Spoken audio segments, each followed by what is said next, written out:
Bom, pessoal, boa tarde. Como o professor Tiago já adiantou, meu nome é Marcelo Medeiros, eu sou advogado em Presidente Prudente, sou advogado da Universidade do Oeste Paulista, sou diretor jurídico hoje lá da universidade e leciono processo civil lá. A questão dos contratos educacionais, do direito consumerista, não é o meu campo de atuação na docência, mas é o meu campo de atuação na prática. Então eu espero poder contribuir um pouco aqui, trazendo os reflexos desses contratos educacionais nas relações de consumos e também abordando algumas questões processuais que envolvem o tema. Nós vamos dar início com uma pequena introdução histórica, só para nos situarmos a que ponto nós chegamos de um dirigismo legal e um dirigismo contratual, do poder público interferindo diretamente nas relações privadas, e a partir daí enfrentar alguns pontos polêmicos que existem na prática sobre os contratos educacionais. Joia? Então, para começar, é importante nós situarmos que nós vivemos numa fase de neoconstitucionalismo ou pós-positivismo, como prefiro chamar, e isso vem do modelo de Estado social, que é a superação do modelo do Estado liberal, do positivismo, que era o embasamento jurídico que dava sustentação ao Estado liberal, para um novo modelo de Estado, um Estado que interfere nas relações subjetivas, não a ponto de se tornar um Estado socialista, pelo amor de Deus, mas um Estado que interfere nas relações intersubjetivas, nas relações individuais, para beneficiar a função social de um contrato, de uma propriedade, a boa-fé nas relações individuais, a equidade, enfim.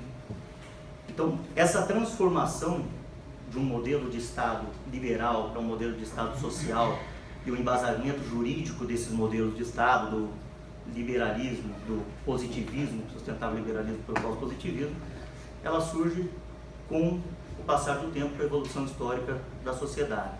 Então, o direito é instrumento de pacificação social, instrumento de normatização das relações sociais. O Estado liberal surge logo depois da grande revolução, a maior revolução que se teve até hoje, a Revolução Francesa. Foi uma brutal quebra de paradigmas, tanto que os revolucionários da burguesia não só tomaram o poder, mas prenderam e guilhotinaram o rei Luís XVI e a Maria Antonieta, para deixar muito claro que ali se instaurava um novo modelo de Estado, um novo modelo de relação social. Eles chamavam aquilo de Estado liberal democrático.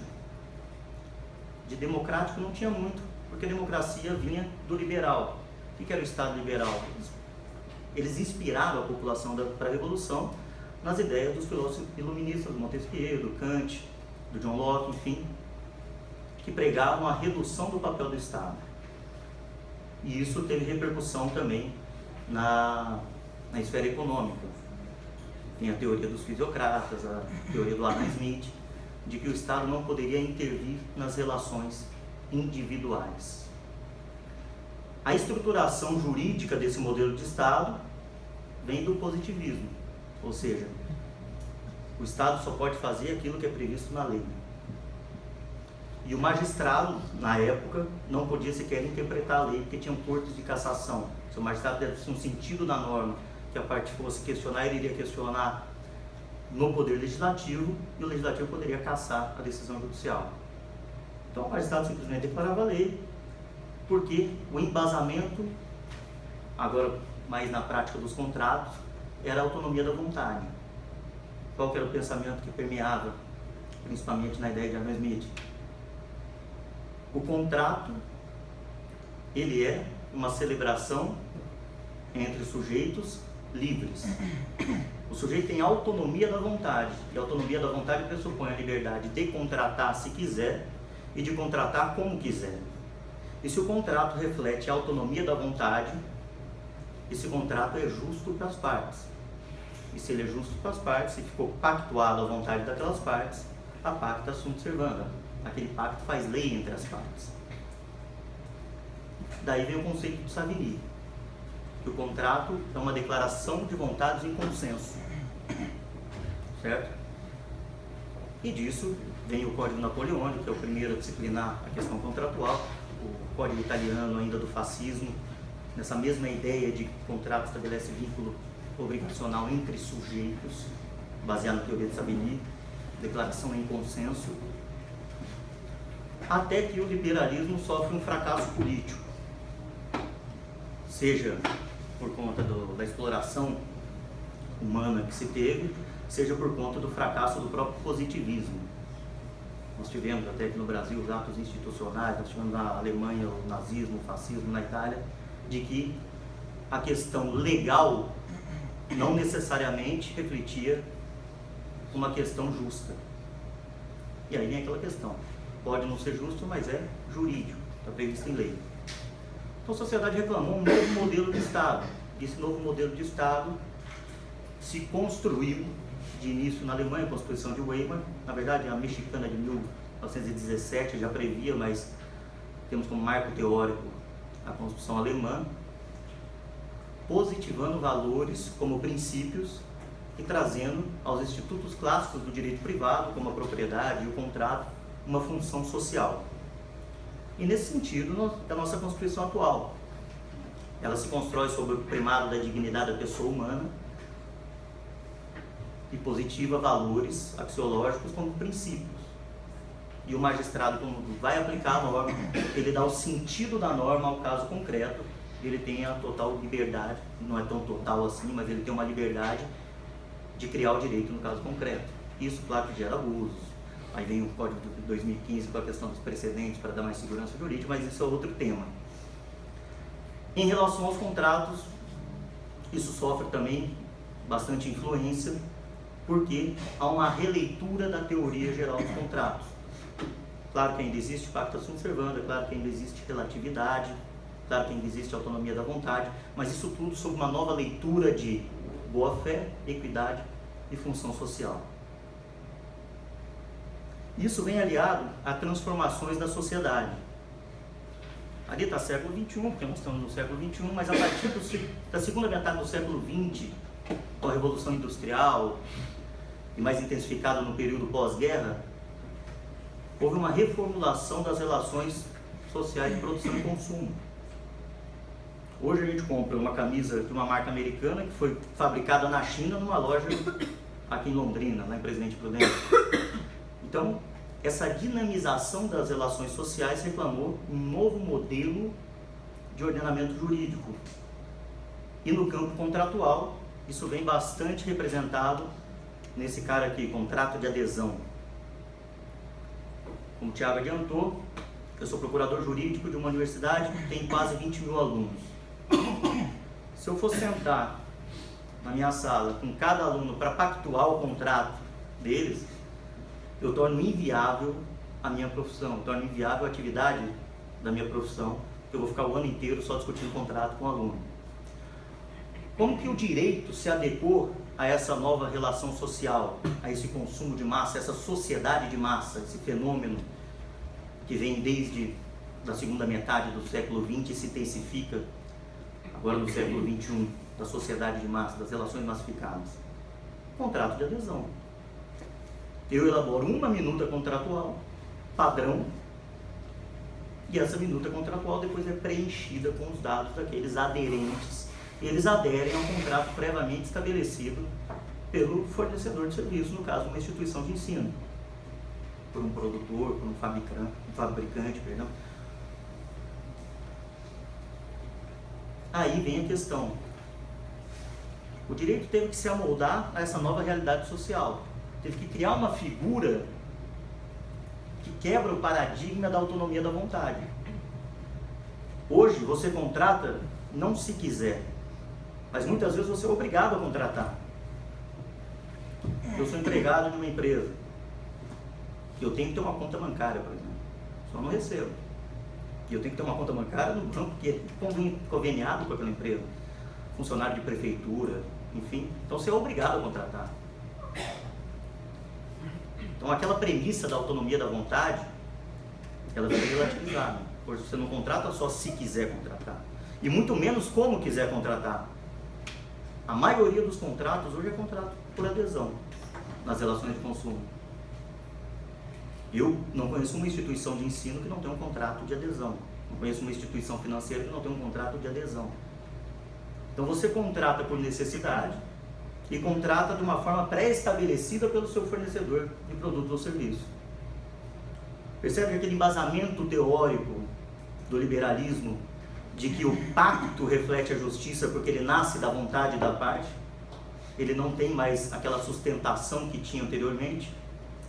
Se você passa a contratar por necessidade e passa a contratar em uma minuta previamente estabelecida por uma das partes, você tem que ter uma proteção legal de que qualquer abuso, qualquer cláusula abusiva que venha comprometer direito seu como consumidor, você tem uma proteção do Estado para interferir naquela relação entre produtor e consumidor, entre fornecedor e consumidor. E aí vem o que se chama de dirigismo legal e dirigismo judicial. O que é o dirigismo legal? A lei passando a delimitar a atuação da parte que faz o contrato.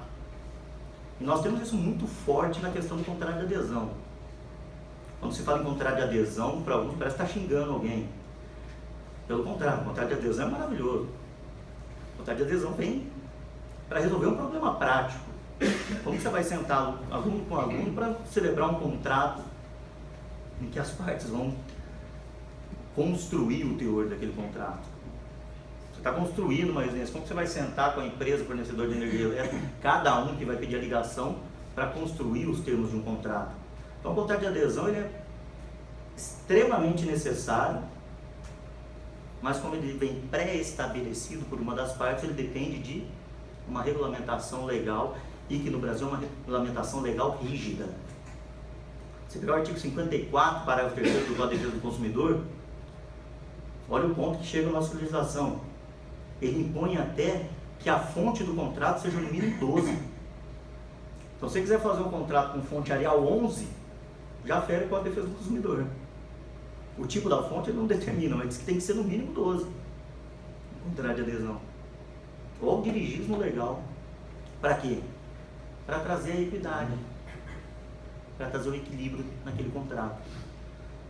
Se a autonomia da vontade é mitigada no contrato de adesão, porque a parte não impõe lá a sua vontade, mas simplesmente adere a um contrato pré-estabelecido, ele tem que ter um ordenamento de direito material que autoriza ele a contratar e, se sobrevir alguma prática abusiva, se houver naquele contrato alguma cláusula abusiva, ele simplesmente não cumpre aquela disposição abusiva porque ele tem a proteção do Estado para declarar nula, e diz o 51 do Código de Defesa do Consumidor, nula de pleno direito a cláusula abusiva.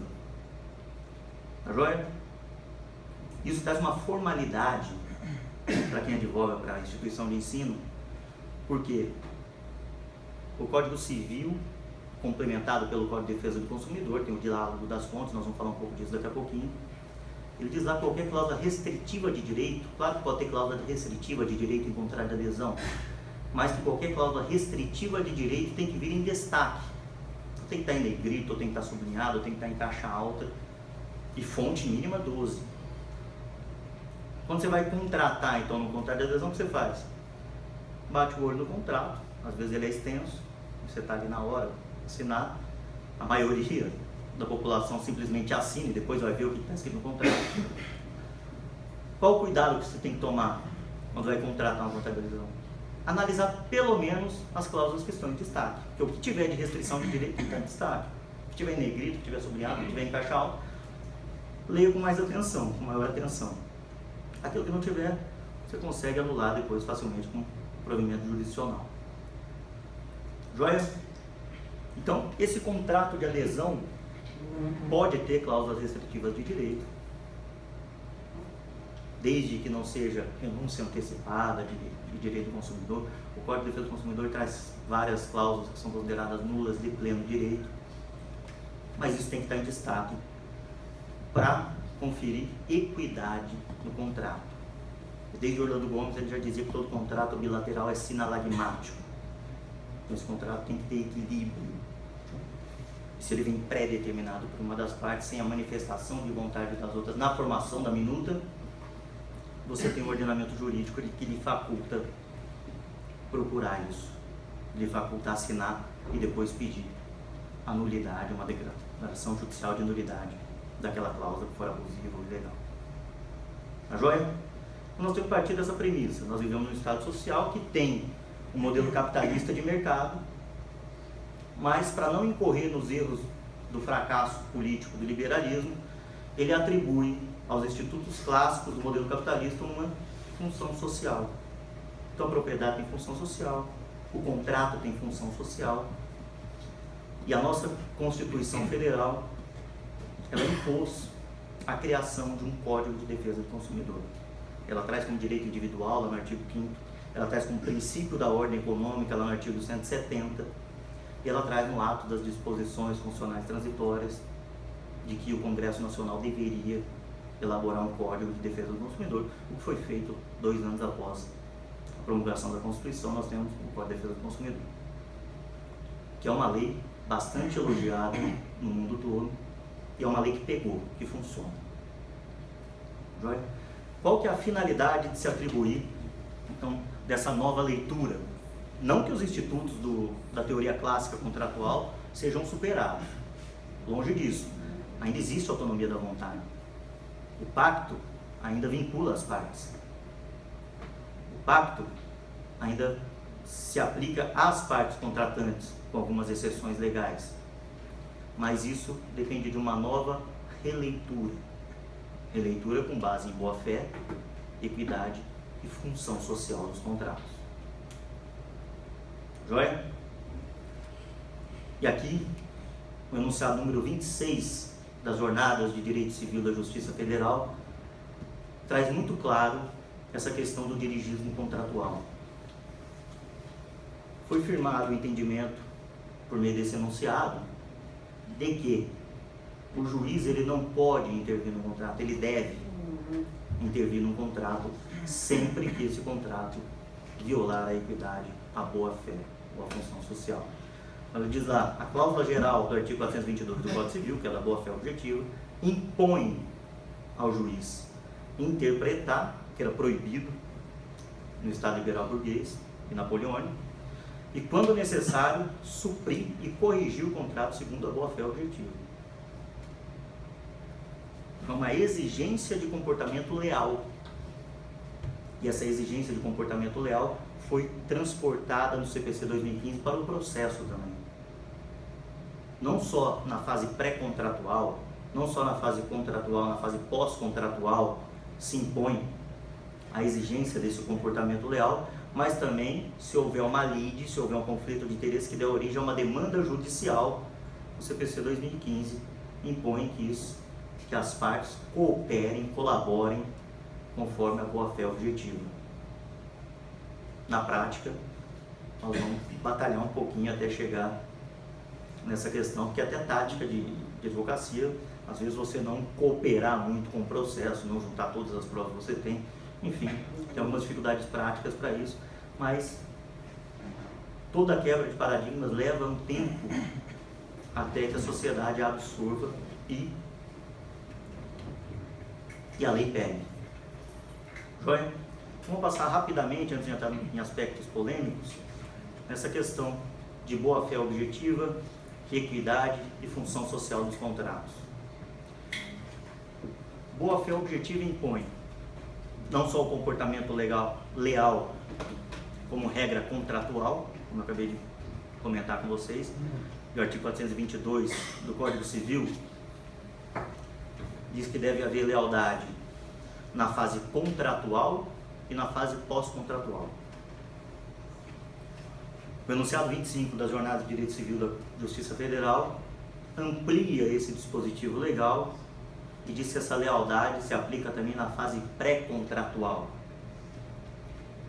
E mais, o enunciado 24, ali em cima, na boa-fé na interpretação, ele dá um enfoque dizendo que a quebra de um dever anexo do contrato, como é o dever de boa-fé, constitui inadimplência contratual, independentemente de culpa. Estava até conversando com o Dr. Tiago um pouco antes, ele estava trazendo um caso prático de deslealdade na celebração de negócio jurídico, e esse é um fundamento para se tentar anular o negócio jurídico. Porque se o Código Civil, a questão dele não era de direito consumerista, mas o Código Civil, que é a norma geral, impõe um dever de lealdade pré, durante e depois do contrato, e há essa quebra desse dever anexo de lealdade, um dever anexo imposto por lei, pelo entendimento sedimentado no enunciado 24 das Jornadas de Direito Civil da Justiça Federal, há inadimplemento contratual. Joia? Boa-fé na valoração da abusividade de um direito. Até quando você tem um direito, se você o exercer com abuso de direito, isso constitui ato ilícito pelo artigo 187 do Código Civil. E boa-fé como regra geral de conduta. Agora nós vamos sair um pouquinho, tem a questão da equidade, do equilíbrio econômico. Deixa eu ver se eu consigo, não estou enxergando aqui.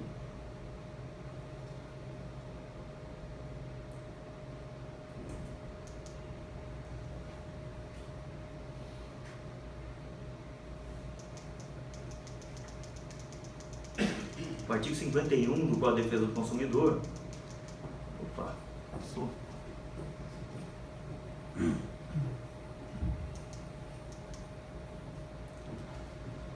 Ele diz que são consideradas iníquas e abusivas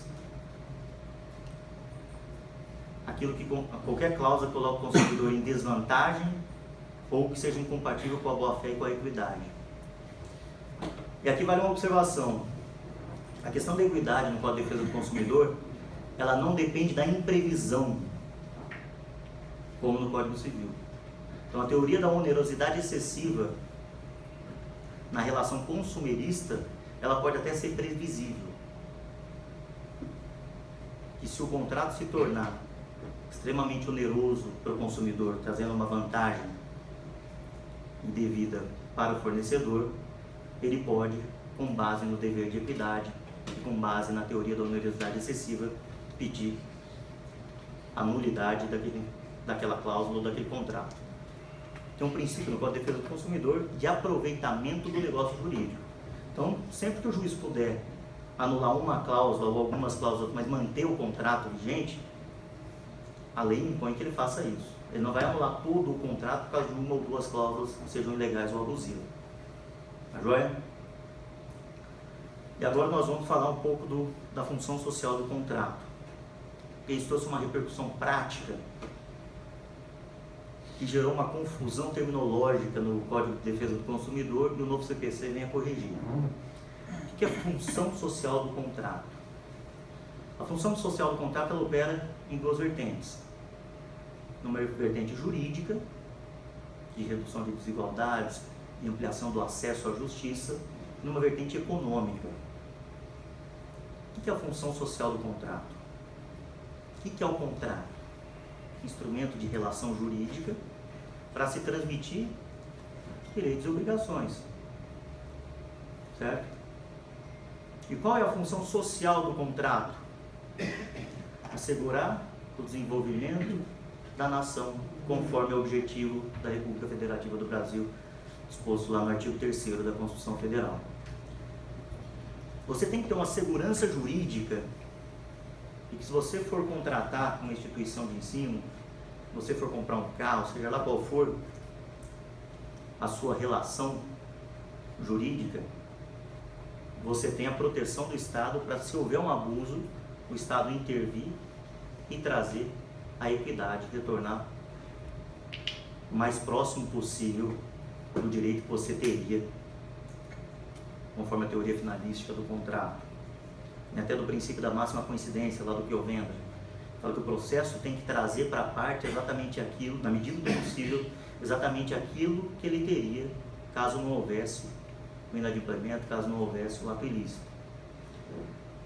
E essa é a função social do contrato, trazer expectativas positivas na sociedade, de que uma vez contratado, aquele contrato vai ser observado, e uma vez havendo ilegalidade ou abusividade naquele contrato, aquele contrato vai sofrer a interferência do Estado para que se assegure a equidade, para que se assegure a assinalagem contratual. Então, se você for comprar um carro e esse carro, por exemplo, tem um vício redibitório, você tem a segurança jurídica de que esse contrato pode ser anulado por conta do vício evitório. Se você assina um contrato de adesão e lá tem uma cláusula restritiva de direito, por exemplo, você paga uma anuidade inteira antecipadamente para ter algum tipo de desconto e no meio do ano você tem que rescindir aquele contrato, o Código de Defesa do Consumidor assegura que aquela parte que você contratou e não usufruiu, você vai reaver o seu dinheiro. Então, a função econômica, social do contrato é assegurar expectativas positivas na sociedade de que o Estado tem meios para satisfazer a pretensão daquele contratante e a pessoa fique à vontade para contratar, se sinta estimulada a contratar, a produzir, e isso ajuda no desenvolvimento nacional. Da onde que vem a repercussão prática disso? Agora fazendo um link com o CPC. O Código de Defesa do Consumidor, ele traz uma terminologia equivocada no seu artigo 101, porque o artigo 88 do Código de Defesa do Consumidor, ele proíbe denunciação da lide nas relações de consumo. Certo? Depois eu vou colocar lá nele. Ele proíbe denunciação da lide nas relações de consumo. Mas aí ele vem para uma questão prática. Vamos supor que você contrata um transporte numa relação de consumo de uma pequena empresa aérea, de uma pequena empresa de transporte rodoviário, e essa pequena empresa tem um seguro e vem causar um dano, um ônibus bate, um avião cai, e esse dano gera mais despesa do que ela é capaz de suportar. Mas o seguro, qual que tá aí que eu não estou enxergando? Mas o seguro possibilitaria a satisfação do direito daquele consumidor. Pela técnica processual, quando você vai chamar a seguradora num processo que você está sendo demandado, isso chama denunciação da lide, porque você tem um direito de regresso contra aquela seguradora. O Código de Defesa do Consumidor proíbe denunciação da lide, no artigo 88. E aí, para não trazer, ele proíbe denunciação da lide porque ele tem o fundamento na celeridade processual. Qual foi o pensamento do legislador? Se eu autorizar a denunciação da lide, trazendo mais gente no processo, engordando os limites objetivos desse processo, pode ser que esse processo demore mais, que ele se torne mais complexo, e isso vai acabar atingindo a celeridade da satisfação do direito do consumidor. Lá no mesmo artigo 88, que ele proíbe a denunciação da lide, ele fala: o sujeito pode mover ação autônoma contra aquele que lhe deve em direito de regresso. E ele deixa isso expressamente porque o Código de Processo Civil anterior tinham 3 teorias, mas prevalecia o entendimento de que a denunciação da lide seria obrigatória no CPC anterior. O novo deixa isso muito claro, não é obrigatório. Se você não denunciar a lide, você não perde o direito de regresso, você pode mover uma ação autônoma posterior. O artigo 88 do CDC fala que não cabe denunciação da lide, mas fica assegurado o direito de regresso em ação própria posteriormente. Acontece que você tem uma empresa que lhe causou um dano e essa empresa é insolvente. Esse acidente torna ela devedora em montante superior ao que ela tem de patrimônio para satisfazer a sua obrigação. Você não tem relação jurídica com a seguradora dessa devedora. Então você teria que processar essa empresa e essa empresa denunciar a lide, a seguradora, para possibilitar que tudo seja resolvido numa demanda só. Certo?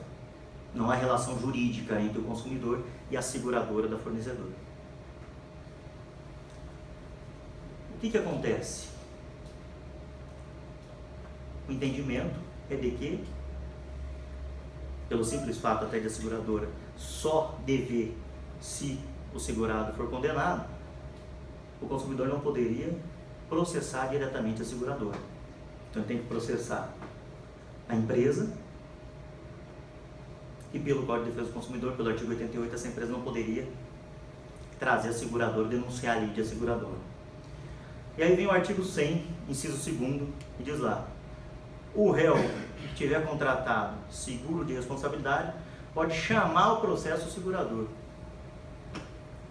Inclusive faz menção ao artigo 80 do CPC passado, que é o 132 atual, e diz lá que no chamamento ao processo, outra espécie de intervenção terceira, a sentença de procedência valerá como título executivo em favor do réu satisfazer a dívida, a fim de que possa exigi-la por inteiro do devedor principal ou de cada um dos codevedores a sua cota na proporção que lhes tocar. O chamamento ao processo é outra figura, porque no chamamento ao processo há solidariedade na satisfação da obrigação.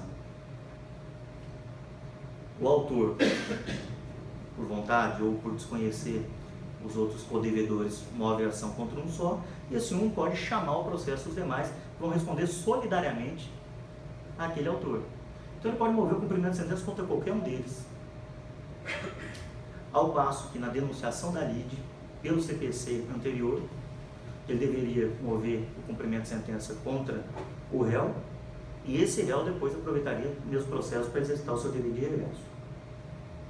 Primeira observação: o Código de Processo Civil corrige isso. Parágrafo único do artigo 128, ele possibilita que o autor mova o cumprimento de sentença diretamente contra o denunciado. Então diz lá: procedente o pedido da ação principal, pode o autor, se for o caso, requerer o cumprimento da sentença também contra o denunciado nos limites da condenação deste na ação regressiva. Então o legislador, ele causa um erro terminológico aqui no Código de Defesa do Consumidor, que é de 1990, para possibilitar a denunciação da lide como se chamamento ao processo fosse nas relações consumeristas. Isso porque o próprio CDC proíbe a denunciação da lide, e o CPC anterior não via essa possibilidade de cumprimento de sentença de execução direta do denunciado por falta de relação jurídica entre autor e denunciado. Acontece que o CPC foi inspirado na função social do contrato. Tem um julgado aqui de Santa Catarina, tem julgados também do STJ nesse mesmo sentido, mas eu trouxe isso porque ele fala expressamente na questão da função social do contrato. O Tribunal de Justiça de Santa Catarina autorizou que o autor, no caso de transporte rodoviário, se eu não me engano, ele movesse a demanda indenizatória diretamente contra a seguradora da empresa de transporte para viabilizar a satisfação do seu direito. Ele não tem relação jurídica com a seguradora. A relação jurídica dele é com a empresa de transporte que causou o dano a ele. Mas ao vislumbrar a ineficácia de um provimento jurisdicional contra essa empresa de transporte, ele moveu diretamente contra a seguradora, e o Tribunal de Justiça de Santa Catarina aceitou, inclusive respaldado em alguns julgados do STJ, que fosse movida a demanda diretamente contra a seguradora sob o fundamento da função social do contrato. Eu não consigo ler porque não está chegando aí. Mas qual foi o entendimento do Tribunal de Santa Catarina, respaldado em julgados do STJ? Apesar de não haver relação jurídica entre o consumidor da empresa de transporte e a seguradora da transportadora, primeiro ele fez uma equiparação. O contrato de seguro, ele é um contrato estipulado em favor de terceiro. E segundo, a função social desse contrato é assegurar que, em havendo um dano, se transporte a responsabilidade desse dano à empresa seguradora, para criar a expectativa positiva de que esse consumidor, aquele lesado, ele não vai ficar alheio ao seu direito. E percebam, se não fosse possível, ele moveria a demanda contra a empresa de transporte, ela não poderia denunciar a lide, embora possa chamar o processo, que é uma denunciação da lide. Se ela não faz e não tem como pagar, o sujeito ia ganhar um processo, mas não ia levar R$1 para casa. Então, com base na função social do contrato, houve uma criação jurisprudencial de possibilidade de se mover uma ação diretamente contra a seguradora para viabilizar a efetividade da prestação da tutela jurisdicional. Beleza?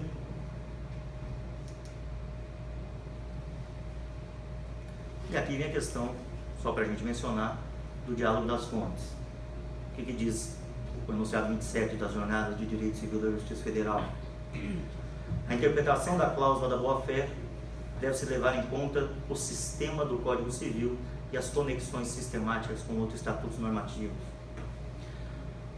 O Código de Defesa do Consumidor e a Lei da Ação Civil Pública formam um microsistema desses direitos, especialmente no tocante a direitos difusos, a direitos individuais homogêneos. Eles se conversam por disposição expressa da Lei da Ação Civil Pública e do Código de Defesa do Consumidor. Tanto que na ação civil pública tem o fundamento de inversão do ônus da prova com base no Código de Defesa do Consumidor. Só que esse microsistema ele prevê regras especiais. E aquilo que não é previsto de modo contrário se aplica às regras do sistema. Então, mas o artigo 422 traz a cláusula geral de boa-fé lá no Código Civil, né? Demanda é consumerista. Eu não posso utilizar? Claro que pode. As regras do sistema se aplicam ao microsistema naquilo que esse microsistema não disciplinar expressamente de modo contrário. É o que a professora Cláudia Lima Marques chama de diálogo das fontes. Há uma conversa entre sistema e microsistema naquilo que o microsistema não prevê, questão diversa. E aí vem uma dúvida. O Código de Defesa do Consumidor, ele proíbe, ele trata como cláusula abusiva, prática abusiva, a convenção de inversão do ônus da prova num contrato de consumo, num contrato de adesão. O Código de Processo Civil autoriza, já autorizava no Código anterior, e no Código atual ele amplia essa cláusula de negociação sobre o processo. Como fica isso? Entre sistema e microsistema. Será que essa novidade do CPC em ampliar a questão de negociação sobre o processo se aplica ou fica barrada na relação consumerista? Nós vamos deixar isso para daqui a pouco. Eu trouxe um julgado do STJ que aceitou cláusula de eleição de foro em contrato de adesão consumerista contra o consumidor. Nós vamos ver daqui a pouquinho que claro que é um julgado isolado, mas é um julgado do STJ que tem relevância. Right? Vou passar um pouco, passou demais. Só que são mais regras a respeito da redação do contrato, que eu já adiantei para vocês. Quando você, como procurador de uma instituição de ensino, vai redigir um contrato de consumo, você tem que tomar cuidado para toda a cláusula que impor uma restrição de direito do seu consumidor, ela vira em destaque. Ela vira em destaque e até na fonte 12, o tamanho mínimo da fonte, a nossa lei procura disciplinar. Além disso, tomar cuidado com a publicidade. Se você tiver um folder que tem uma sala com ar-condicionado, com projetor, e chega o seu consumidor e na sala de aula dele tem um ventilador e mal tem uma lousa, aquela publicidade integra o contrato pelo Código de Defesa do Consumidor. Ele pode exigir que tenha uma sala naqueles moldes como foi divulgado, porque aquilo passa a fazer parte integrante do contrato, ou pode rescindir o contrato por culpa da instituição de ensino. Vou passar um pouquinho, que o Thiago já me avisou que está meio acelerada a hora, para a gente falar um pouco dos aspectos polêmicos dos contratos educacionais. Eu trouxe algumas situações corriqueiras. Reajuste de preço da mensalidade. No início de ano, vem lá noticiários, a inflação oficial ficou em 7%, o reajuste dos preços da mensalidade chegará a 14%, 15%. O reajuste dos preços da mensalidade escolar ele não fica vinculado a nenhum índice de correção monetária, ele não fica vinculado à inflação. O reajuste do preço da mensalidade escolar ele é disciplinado uma lei especial, essa lei 9.870 de 99. Claro, o Código de Defesa do Consumidor fala que não pode haver uma vantagem excessiva, uma vantagem abusiva. Como que a Lei 9.870 de 99 disciplina o cálculo para se definir o reajuste do preço da mensalidade escolar, de acordo com a variação de custos daquele curso. Então vai ser levado em conta a inflação? Vai, mas ela é um dos fatores. Se houve investimento em melhorias, até em infraestrutura, desde que não seja infraestrutura para aumento de número de vagas. Se você aumentou as salas da faculdade de Direito, porque o MEC lhe autorizou 20 vagas a mais por ano, esse aumento para complementar o número de vagas vai ter que sair dessas novas vagas, você não vai aumentar o valor da mensalidade por conta disso, a lei proíbe. Mas se teve reajuste no dissídio coletivo do salário dos professores, se você trocou até infraestrutura, aquela lousa de giz por uma lousa inteligente, tudo que for infraestrutura para a prestação do serviço educacional em si, o rateio das despesas gerais da instituição, o setor de contabilidade, pelo menos nas instituições maiores, ele tem um rateio das despesas de energia, de salário docente, de água, de tudo, em relação ao consumo de cada curso. E você pode levar isso em consideração para majorar o valor da mensalidade daquele custo. Então, se houve uma majoração de 10%, 12% no custo daquele curso, apesar da inflação ter sido 5%, 6%, a Lei 9.870 de 99 autoriza essa majoração nos limites do aumento de despesas daquele curso. Como que se faz o controle disso? A própria Lei 9.870 de 99, ela diz que tem que haver uma planilha que demonstre toda essa variação de custo. Essa planilha, ela vem formalizada em um decreto que regulamenta essa lei. E essa planilha, assim como o contrato de adesão, eles têm que ficar em local público para acesso dos seus consumidores, pelo menos 45 dias antes da data limite da contratação. Então, se o contrato da matrícula vai até o dia 31 de janeiro, pelo menos 45 dias antes, tanto o contrato como essa planilha de variação de custo que fundamentou a elevação da mensalidade tem que estar exposta para o consumidor. Ele tem que ter acesso a isso. Tá joia? O contrato geralmente se faz um registro público no cartório para dar publicidade. Agora, não adianta você contratar uma empresa, um polo educacional aqui em Londrina, ele fala lá, o contrato é público, ele está registrado lá no 14º cartório de notas de Curitiba. Essa publicidade tem que ser acessível ao seu consumidor. Então, ou ele fica registrado aqui, ou você deixa uma cópia lá na secretaria do seu polo educacional. Tá joia? Então, não há esse limite de índice inflacionário, de índice de correção monetária para correção dos valores da mensalidade.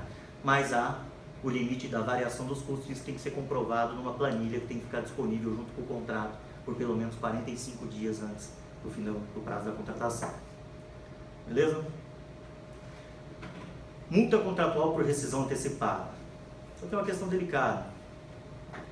Por quê? Primeiro, a instituição de ensino não pode interromper o contrato antes do fim, ela não pode fechar um curso. Se ela abriu o curso e no meio do curso teve uma evasão escolar que torna esse custo inviável financeiramente, ela tem que levar isso até o final, sob pena de responder por perdas e danos. Então, a rescisão antecipada do contrato, desde que o curso tenha sido oferecido, tenha sido aberto, tenha sido iniciado, ela é uma possibilidade para o consumidor. Tá joia? E aí vem a questão. Muitos julgados entendem descabida a cláusula de multa por rescisão antecipada.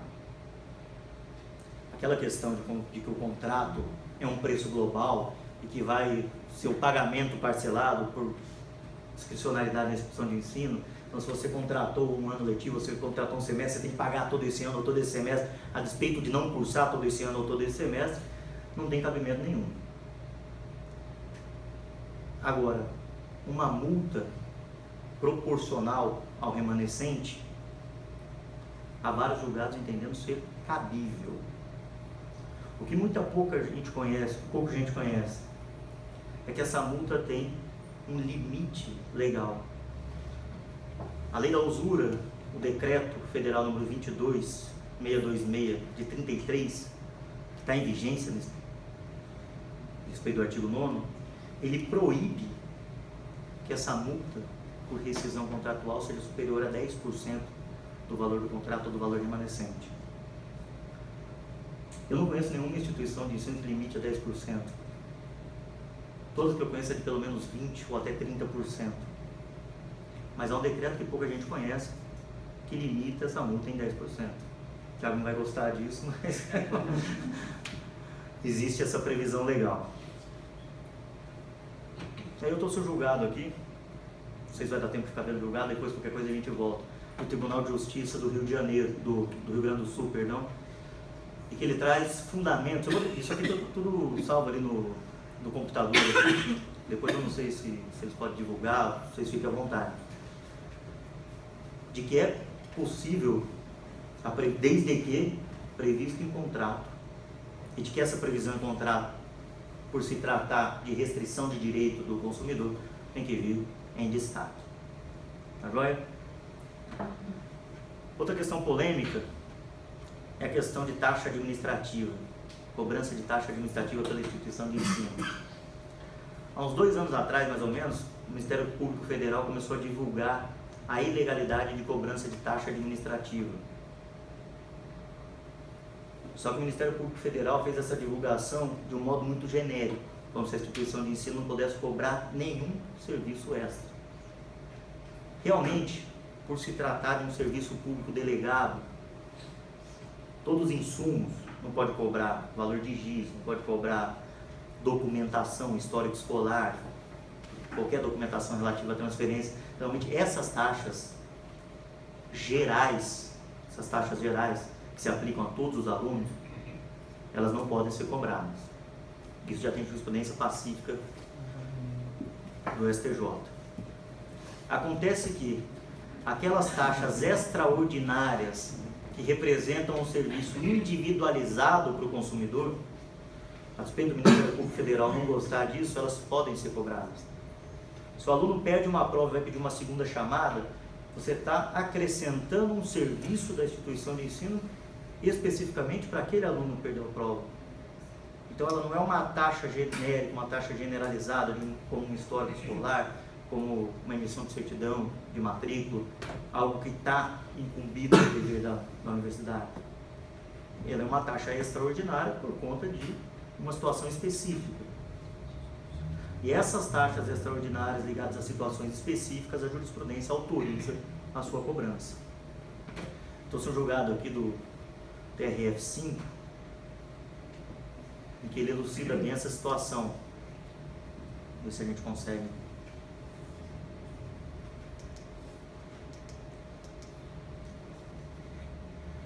Não sei se eu destaquei aqui.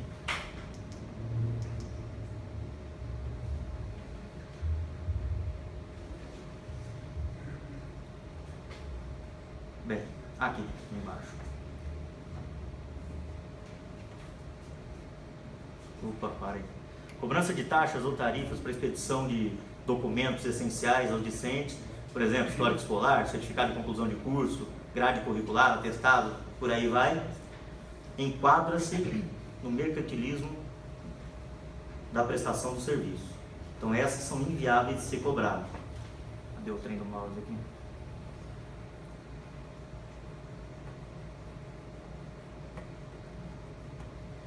Peraí que eu sou meio desengonçado.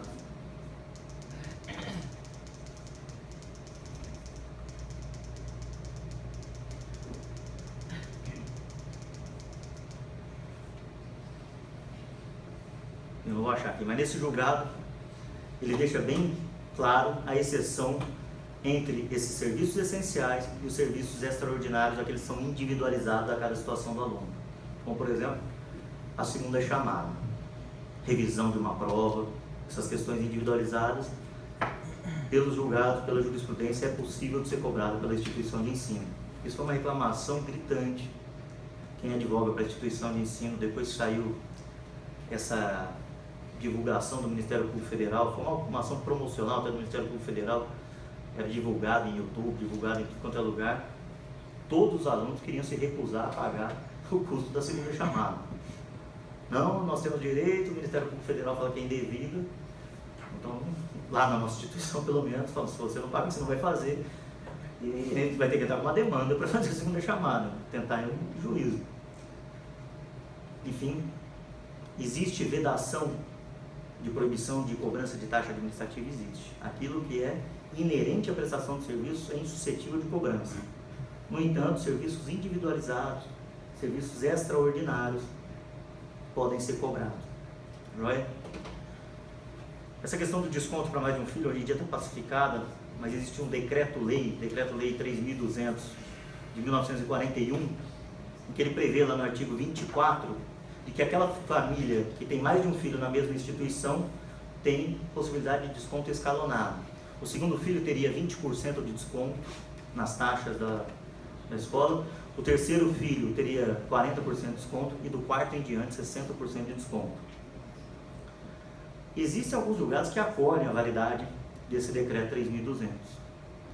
No entanto, o Superior Tribunal de Justiça ele tem uma posição já reiterada, uma posição firme, eu posso dizer, de que desde 1969, quando a mesma matéria tratada nesse decreto 3.200 foi tratada num outro decreto e não se reproduziu, a despeito de não ter sido revogado esse decreto 3.200 em 1969, o STJ entende que ele foi derrogado, então que ele não tem mais aplicação.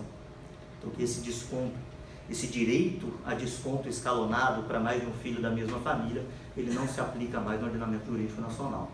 Ainda há alguns julgados que aceitam a validade desse decreto, mas o Superior Tribunal de Justiça tem uma jurisprudência até firme de que esse decreto não se aplica mais, ele foi derrogado do ordenamento jurídico. Com esse sistema de precedentes, se isso virar um repetitivo, talvez nós tenhamos a segurança jurídica e ninguém mais vai entrar com essa demanda, respeitando a posição do STJ, se ele não mudar, porque o STJ também, para mudar de entendimento, é fantástico, no mau sentido. Outra questão bastante polêmica dos contratos educacionais é a questão da cobrança do aluno inadimplente. Essa mesma lei 9.870, ela proíbe que se barre aluno de aulas, que se proíba aluno de realizar provas, que se retenha documentos educacionais, documento para transferência, histórico escolar, qualquer que seja, do aluno inadimplente. O que pode fazer a instituição de ensino, e que é autorizado pelo artigo 6º, essa lei 9.870? Ela não fica obrigada a renovar a matrícula daquele aluno inadimplente.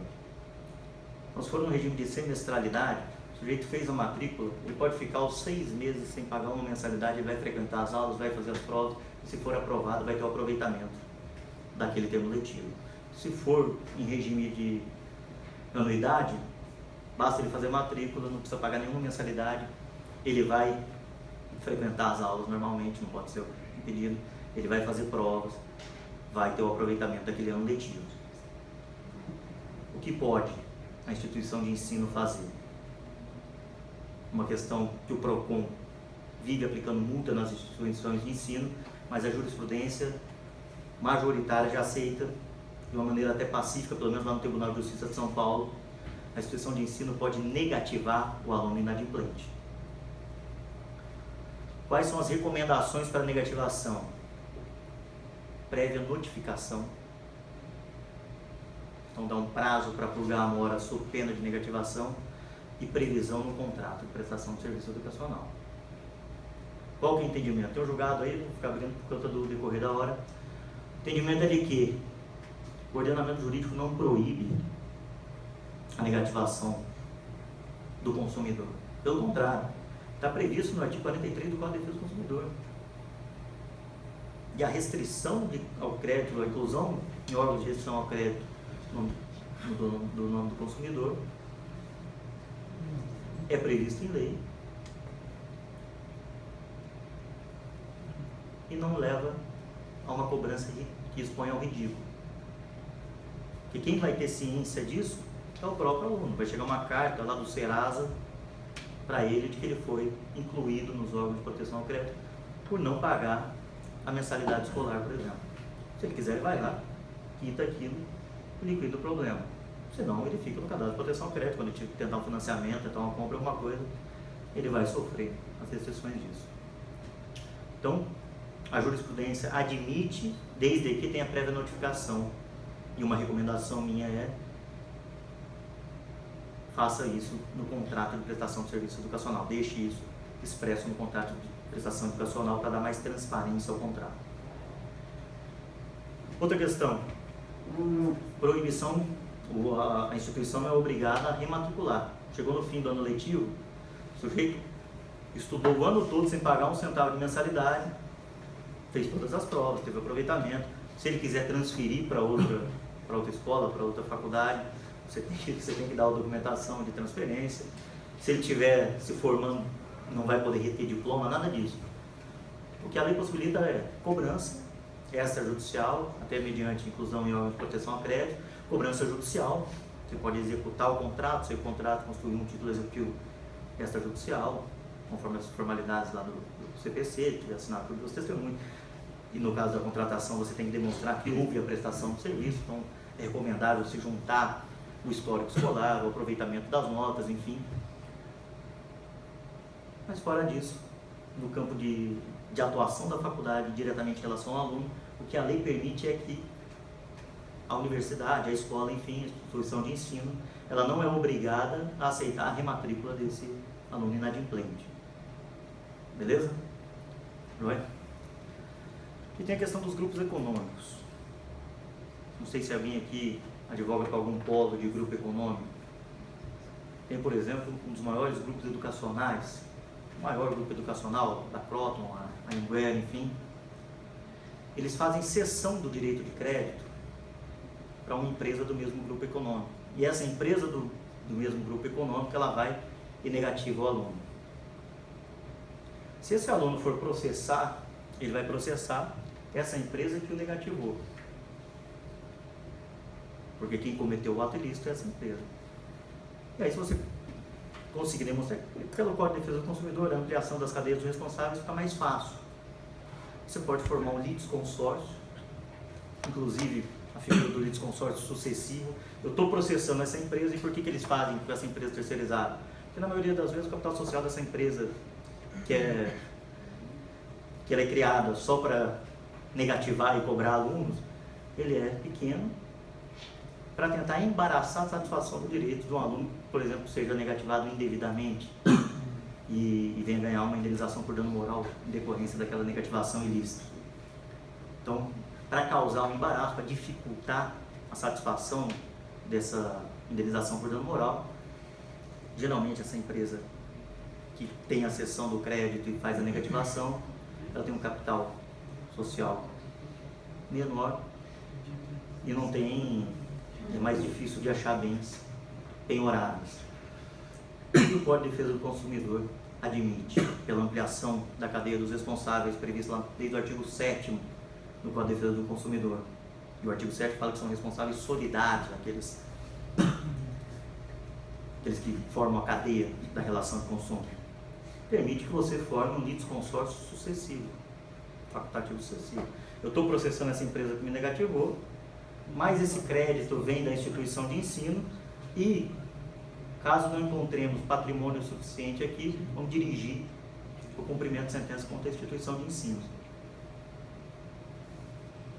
Claro que tem um risco, sempre que você forma um litisconsórcio, tem o risco de alguém conseguir demonstrar que é parte ilegítima e você ter que arcar com a sucumbência daquela ilegitimidade. Joia? Mas é possível. E é possível também a desconsideração da personalidade jurídica daquela empresa para atingir sócios. E a desconsideração da personalidade jurídica, ela ganhou uma roupagem, ela ganhou uma conceituação no CPC 2015, não mudou os requisitos. A desconsideração da personalidade jurídica no Código de Defesa do Consumidor é muito mais fácil, muito mais acessível. O artigo 28, ele diz que basta que cause um embaraço na satisfação do direito do consumidor para se poder pleitear essa desconsideração da personalidade jurídica. O que foi de relevante do novo CPC nessa questão? O novo CPC deu uma roupagem para ela. Logo, a desconsideração da personalidade jurídica é um incidente. tem que promover citação do sócio. Ah, mas ele já foi citado como representante da pessoa jurídica. Mas foi citado como pessoa jurídica. E promover a citação desse sócio, porque ele vai provocar a intervenção de um terceiro, uma intervenção provocada de terceiro. Então você está trazendo gente nova para dentro do processo. Você está ampliando os limites objetivos da lide. Uma questão que ganha relevância é na questão recursal.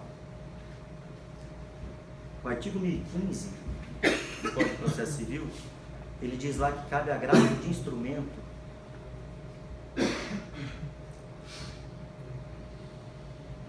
das decisões interlocutórias que versarem sobre, inciso 4, incidente de desconsideração da personalidade jurídica. Talvez a maior questão sobre essa nova disciplina do agravo de instrumento seja esse rol taxativo do artigo 1015 admite ou não interpretação extensiva.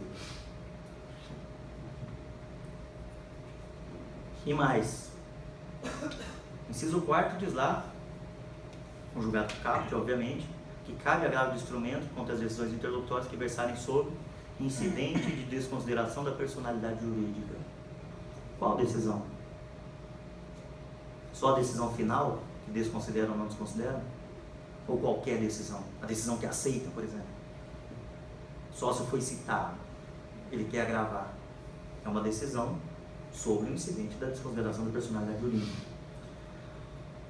Ou há um pedido de prova, de acordo com os fatos que se tornarem controvertidos, pode ter até uma instrução nesse incidente processual para ver se houve, por exemplo, a fraude, que é um dos fundamentos da desconsideração da personalidade jurídica ou não. O pedido de prova, uma vez indeferido ou aceito, dentro do incidente de desconsideração da personalidade jurídica, é agravável ou não? É uma questão que o Código não explica.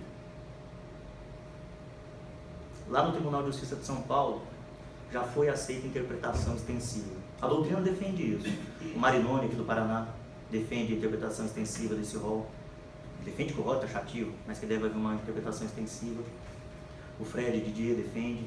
Então a doutrina já defende essa interpretação extensiva. Mas os tribunais ainda estão bastante resistentes, porque isso vem de uma reclamação dos tribunais. Vão diminuir o número de recursos. Tem uma sentença, mas pode ter 30 decisões interlocutórias no processo. Então vamos restringir a recorribilidade das interlocutórias. E aí vem bastante resistência, porque é uma reclamação dos próprios tribunais, mas o TJ de São Paulo já admitiu interpretação extensiva em um caso de incompetência absoluta. Ele fez uma interpretação extensiva até um pouco equivocada, no meu ver. Ele fez uma interpretação extensiva do inciso que admite, no caso da rejeição do pedido de instituição da Convenção de Arbitragem. Eu entendo um pouco equivocada essa interpretação extensiva, porque a arbitragem não está ligada à competência, mas sim à jurisdição. Mas enfim, o Tribunal de Justiça de São Paulo aceitou. Eu utilizei isso, esse julgado num caso próprio, e foi conhecido um agravo, não foi julgado ainda meu, que indeferiu um pedido meu de inversão do ônus da prova numa relação consumerista. O Código fala aqui que cabe agravo do instrumento da redistribuição do ônus da prova. Não houve redistribuição no meu caso. Eu pedi a inversão, o juiz negou. Ao meu ver, equivocadamente, ofereceu um agravo do instrumento, pedi até a fungibilidade, fiz no formato de um mandado de segurança, se não fosse cabível, pedir a fungibilidade, enfim. Expliquei que não era uma decisão recorrível, embora fosse impugnado um preliminar de apelação, já teria passado a fase recursal, enfim, na prática ficaria inviabilizado, porque na prática é muito difícil um tribunal anular todo o processo por conta de uma questão probatória, a não ser que seja um erro muito crasso do juiz de primeiro grau, e foi aceito. Vamos ver como vai ser julgado mais para frente. Mas o Tribunal de Justiça de São Paulo abriu essa possibilidade de interpretação extensiva. E isso pode gerar uma repercussão aqui, na desconsideração da personalidade jurídica, porque o Código não limita. Ele diz que cabe agravo de instrumento contra a decisão de versar sobre o incidente de desconsideração da personalidade jurídica, mas ele não delimita qual decisão, se é a decisão final, se é uma decisão, pode ser uma decisão probatória ou não, embora ele fale que não caiba sobre a prova, no próprio 1015. Tem uma discussão aberta aí, para na prática a gente brigar e procurar fundamentos bastante. Vamos dar sequência aqui para não alongar demais.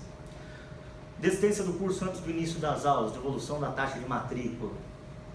Só que é passivo, que se nem chegou a frequentar as aulas, deve se devolver a taxa da matrícula.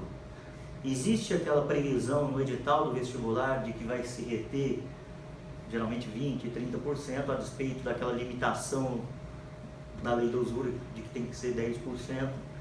Enfim, isso tem sido aceito em alguns julgados. Mas o entendimento majoritário é de que, antes do início do curso, aquilo que foi pago sobre matrícula tem que ser devolvido. Iniciou o curso, existem julgados que levam em consideração a quantidade de aulas frequentadas. Iniciou o curso, depois de uma semana o sujeito desiste. Posição majoritária, se ele iniciou, contratou prestação de serviço, o serviço foi posto à sua disponibilidade, e ele frequentou, embora num termo reduzido, aquele mês que ele frequentou é devido. Mas há alguns julgados que entendem que essa cobrança tem que ser proporcional à quantidade que foi frequentada. Questão do polo de educação à distância. Você contrata com um polo de educação à distância um contrato de promessa de fato de terceiro, e esse polo de educação à distância não lhe confere um diploma válido, porque ele vendeu que seria um polo da Universidade X, mas a Universidade X nunca nem soube da existência desse polo. Quando se faz uma promessa de fato de terceiro, o promitente é vinculado ao que ele está vendendo. O terceiro, pelo Código Civil, ele só fica vinculado se ele der anuência. Mas se você contrata um polo fraudulento, que ele se diz ser representante de determinada instituição de ensino, mas na verdade não é, a responsabilidade é daquele sujeito com quem você contratou, desde que essa instituição de ensino não tenha dado aval à divulgação daquele polo como integrante da cadeia daquela instituição. Não é? Aqui, se houver fundada a dúvida se há ou não há essa corresponsabilidade, se há ou não há essa legitimidade, essa anuência, pode gerar litisconsórcio alternativo. O que é o litisconsórcio alternativo? O sujeito não sabe quem é o verdadeiro responsável. É muito difícil se gerar esse litisconsórcio alternativo nas demandas consumeristas, porque há aquela ampliação da cadeia dos responsáveis. E ele vem e promove um litisconsórcio. Eu contratei com esse polo, não veio meu diploma, reclamei com a instituição de ensino, ela falou que ela nunca autorizou esse polo vender o serviço dela, eu não sei quem está falando a verdade, processo os dois.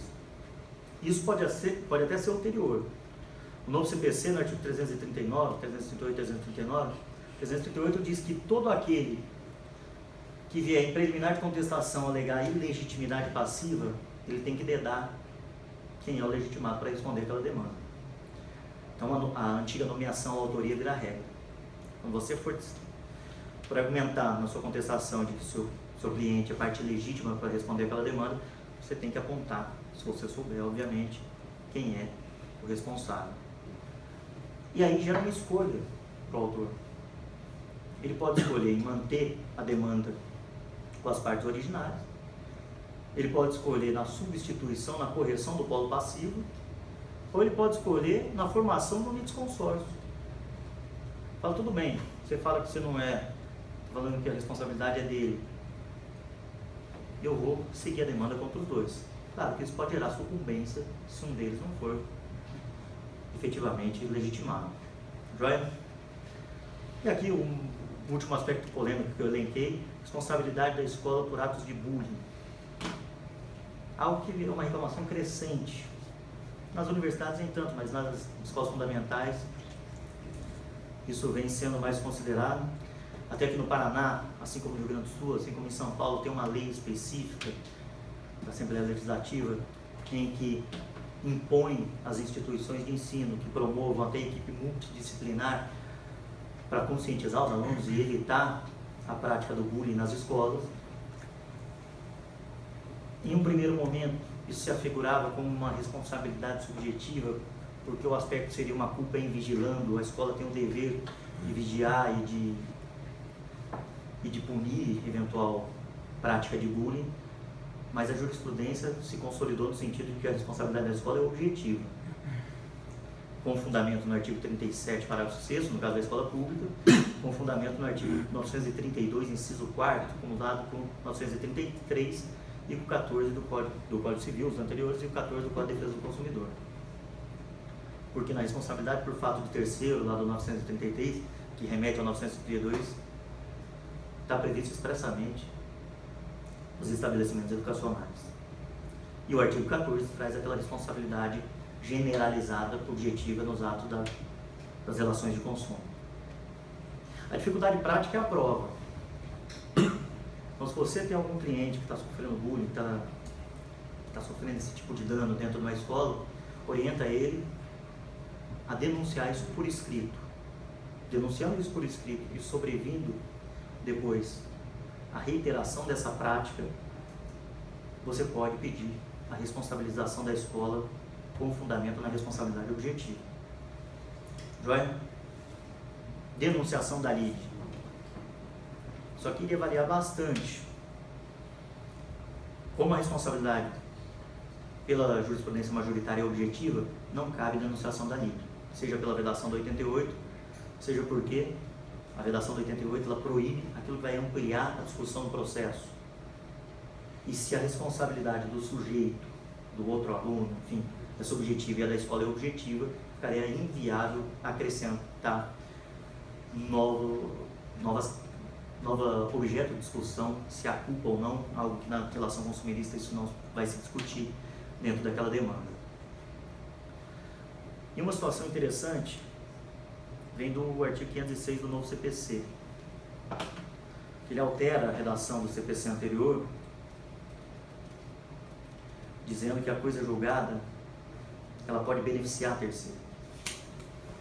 Diz lá, a sentença faz coisa julgada às partes entre as quais é dada, não prejudicando terceiros. O CPC anterior falava não prejudicando nem beneficiando terceiros. O que isso quer dizer? Se você tem uma relação consumerista e um sujeito ajuiza uma demanda, e nessa demanda fica comprovada, por exemplo, a culpa daquele estabelecimento, ou do preposto daquele estabelecimento, fazendo coisa julgada, e aí tem que se discutir também, isso é uma discussão ampla, eu já até avancei o horário aqui, tem que se discutir se a culpa seria uma prejudicial ou não, a negação da culpa seria uma prejudicial ou não, mas se encarando como uma prejudicial, uma questão prejudicial, e julgando-se o procedente essa demanda pela ampliação do objeto da coisa julgada às questões prejudiciais e pelo fato do código autorizar que se beneficie terceiro, todos os outros, vamos pensar no acidente de trânsito, ficou demonstrado que o motorista agiu com culpa. Ou, numa questão que o Código de Defesa do Consumidor, ele pressupõe que tenha a demonstração da participação do vendedor, do comerciante. O comerciante responde lá pelo produto perecível, pela venda do produto perecível, a não ser que ele comprove que teve a guarda adequada, enfim, e que isso geraria só a responsabilidade do produtor, do fornecedor, enfim. Fica demonstrado em uma demanda que aquele produto perecível causou danos, vamos supor, a 30 pessoas. Fica comprovado em uma demanda de que o vendedor agiu com culpa, o comerciante agiu com culpa, ele não guardou adequadamente aquele produto perecível. Em se encarando isso como uma questão prejudicial, que é o que vai definir se ele tem responsabilidade ou não, ou se a responsabilidade vai ser do fornecedor, do produtor, ao fazer coisa julgada numa demanda, E ao artigo 506 inovar nos limites subjetivos da coisa julgada, autorizando que ela beneficie terceiro, todos aqueles outros 29 consumidores que sofreram dano em relação do consumo daquele produto perecível guardado por culpa do fornecedor, podem se aproveitar daquela coisa julgada para mover a reparação fluida dos danos. Olha o limite que isso pode causar. O professor Marinoni até tem um artigo que ele trata disso no acidente de trânsito. Então vamos lá, se a empresa de trânsito consegue provar que não teve culpa, ela vai ter que provar isso em todas as demandas. Porque não pode prejudicar o terceiro, não pode prejudicar aquele consumidor que não faz parte. Mas se, absorvendo a culpa como uma questão prejudicial, um dos consumidores consegue provar, e se a coisa julgada se estende àquilo, todos os outros podem se aproveitar daquela coisa julgada. Está aí para reflexão. Primeiro, tem que se enquadrar essa questão da culpa como questão prejudicial. E segundo, utilizar essa nova amplitude do artigo 506 do CPC, trazendo que ela pode beneficiar terceiros. Beleza? Vou passar rapidamente sobre outros aspectos processuais. Eu destaquei aqui a questão da competência. A competência pode ser em razão da competência da justiça comum, vai dividir entre federal e estadual em razão da matéria ou em razão da pessoa. O STJ é muito tranquilo de que atos de dirigentes de instituição de ensino, por se enquadrar em serviço público delegado, a competência, se for impetrar um mandato de segurança contra um reitor de uma universidade, vai ser da Justiça Federal. E tem a questão também da competência de foro. Regra geral, foro do domicílio do réu, porque não é uma ação de direito pessoal, uma ação obrigacional, de vínculo obrigacional. No entanto, pelos critérios de antinomia jurídica, a norma especial derroga a norma geral e o Código de Processo Civil prevê que o consumidor ele pode litigar no foro do domicílio do autor, as relações de consumo. E aí vem uma questão interessante. O Código de Processo Civil anterior, no artigo 112, ele previa que cláusula de eleição de foro em contrato de adesão, se abusiva, pode ser conhecida de ofício pelo juiz. Porque tem uma súmula 33 do STJ que fala que competência relativa não pode ser conhecida de ofício pelo juiz. A lei falava, se for em contrato de adesão, sendo considerado abusivo, o juiz pode agir de ofício, não precisa esperar a parte provocar a incompetência do foro. O novo CPC amplia isso. O artigo 63, parágrafo 3º, ele diz que se a cláusula de eleição for abusiva, o juiz pode conhecer de ofício. Ele não restringe mais isso ao contrato de adesão. Pode ser um contrato que não seja de adesão, um contrato computativo, que as partes sentaram e pactuaram os termos do contrato. Se o juiz verificar que aquela cláusula de eleição de foro é abusiva, ele pode, de ofício, declarar a nulidade daquela cláusula e mandar o processo para o foro do domicílio do autor consumidor. Agora, o Código de Processo Civil amplia aquela exceção à súmula 33 do STJ. Outra questão peculiar é o enunciado 89 do FONAGE, diz que a competência territorial pode ser reconhecida de ofício nos juizados especiais, não precisa ser relação de consumo. Questão da legalidade ou não disso fica para outra discussão. O fato é que os juizados aplicam os enunciados do FONAGE como se fosse lei. Pode ser o mais absurdo possível, mas os juizados aplicam os enunciados do FONAGE como se fosse lei. A Constituição fala, lei para disciplinar seu processo é só lei advinda do Congresso Nacional. O artigo 22, inciso 1º da Constituição, traz competência privativa da União para legislar seu processo. O FONAGE legisla livremente, na verdade não legisla, impõe enunciados e os juizados encaram aqueles enunciados como se fosse lei. Aqui vem uma preocupação bastante interessante da questão, pode ser conhecida de ofício, não significa que seja matéria de ordem pública. Isso é muito comum de se confundir. A questão de poder ser conhecida de ofício, ou de poder ser suscitada em qualquer momento, sem preclusão, não quer dizer que seja matéria de ordem pública. Matéria de ordem pública é aquilo que está relacionado com a prestação da atividade jurisdicional. Interesse individual não é matéria de ordem pública, mas existem interesses individuais que não precluem. A decadência convencional é um exemplo disso. Você pode alegar até em instância recursal.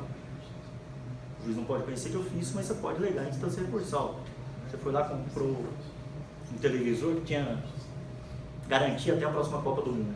Começou a próxima Copa do Mundo, no primeiro dia, no primeiro jogo, e acabou sua decadência convencional. Acabou sua garantia por decadência convencional. Interesse das partes, vendedor e consumidor. Mas não preclui, pode ser alegado qualquer tempo e grau de jurisdição, segundo o Código Civil. Tá? Só para não confundir isso. E aqui o julgado que eu cheguei a comentar com vocês, o STJ entendeu válida cláusula de eleição de foro em contrato de adesão contra o consumidor. Ele entendeu que a cláusula, pelas peculiaridades do caso, não seriam abusivas. E aí vem uma pergunta. Se pode ser conhecida de ofício, o juiz conhece de ofício, e depois o consumidor vem lá e fala, não, eu pactuei aquela cláusula de eleição de foro porque é mais fácil para mim. Eu sou de Cambé, por exemplo, não sei se tem foro em Cambé, tem. Eu sou de Cambé, por exemplo, mas eu trabalho o dia todo em Londrina, fica mais fácil, e a empresa com que eu contratei é de Londrina, então fica mais fácil eu participar do processo, promover os atos processuais em Londrina do que em Cambé. Mas o juiz vem lá e reconheceu a cláusula de eleição de foro como abusiva. É possível, até mesmo que não seja um contrato de adesão pelo parágrafo 3º de 63 do atual Código de Processo Civil. Pode o consumidor, na preliminar da contestação, aliás, ele já é autor, pode o consumidor depois vir a pedir para o juiz se retratar e manter o contrato, manter a demanda no foro do réu, por exemplo? Eu entendo que sim.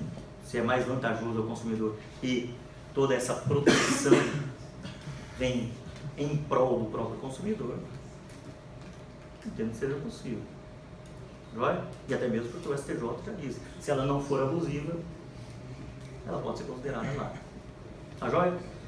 Agora, para finalizar, de verdade, só uma pincelada rápida sobre umas particularidades da tutela coletiva.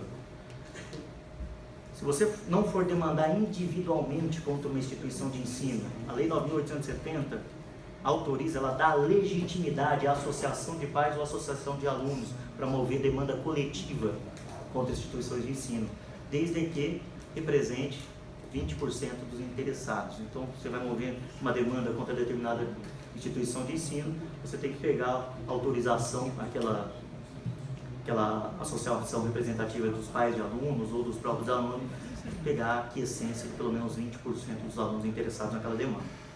Joia? É a tal da legitimidade concorrente disjuntiva. Concorrente porque qualquer um pode propor essa demanda, qualquer um dos titulares. A Lei da Ação Civil Pública traz lá o rol dos titulares das ações coletivas, do Ministério Público, da Defensoria Pública, então entidades de classe com pertinência temática, construídas há mais de ano, enfim. E no caso dos contratos educacionais, a Lei 9.870 traz essa possibilidade de associação de pais de alunos ou associação de alunos representar aquela classe, desde que tenha anuência de pelo menos 20% dos alunos interessados na demanda. Fora isso, inversão ou dinamização do ônus da prova. A inversão do ônus da prova não sofre muita repercussão, porque ela já era prevista no Código de Defesa do Consumidor. O contrato educacional ele vai ser sempre um contrato de consumo, então tem que se demonstrar os requisitos da hipossuficiência, tem que demonstrar verossimilhança, enfim. E demonstrados os requisitos, a jurisprudência do STJ entende que não é um poder do dever, não é um poder do juiz, perdão, mas é um dever do julgador inverter o ônus da prova. A questão que fica é, se ele não inverter, cabe agravo ou não? Eu consegui ser conhecido um agravo, vamos ver se lá na frente vai vingar ou não, por uma interpretação extensiva do artigo 1015, inciso 9 do Código de Processo Civil. A sentença coletiva ela é genérica, então cabe reparação fluida dos danos individuais reflexos. Aquela sentença que vem em uma demanda coletiva, o sujeito, o indivíduo que se enquadre os beneficiários daquela sentença, ele não precisa demandar um processo de conhecimento, ele pode pegar aquela sentença da demanda coletiva e ir para liquidação de sentença, demonstrar que ele é credor, e demonstrar a quantidade do crédito dele. O STF restringiu um pouco essa reparação fluida dos danos individuais para as associações de classe, representativas de classe. O STF entende que essa reparação fluida dos danos individuais reflexos só pode se aproveitar daqueles que eram integrantes daquela associação de classe ao tempo do ajuizamento da demanda, então ele restringiu um pouco isso. E tem a questão da coisa julgada, da tal da relativização típica da coisa julgada, porque o artigo 103 do Código de Defesa do Consumidor diz lá que, sobrevindo prova nova ou se a ação for julgada improcedente, a tutela coletiva ela não inviabiliza a repropositura daquela demanda pelos indivíduos, e sobrevindo uma prova nova, não existia à época, pode se valer até mesmo de uma nova ação coletiva. Joia? Vou pedir desculpa pelo avançar do tempo. Nós tivemos que passar uma pincelada geral, mas tem muito assunto aqui. O tema é bastante extenso, ainda mais fazendo esses links. Nós estamos aqui numa comissão de direito processual, então teria que fazer esses necessários links com algumas novidades do CPC 2015. Agradecer a presença e a paciência de vocês até esse avançar da hora aqui nessa palestra. Muito obrigado.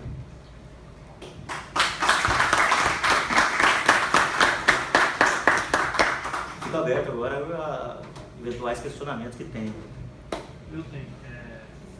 Na questão do cancelamento da matrícula do aluno que já está cursando, algumas universidades têm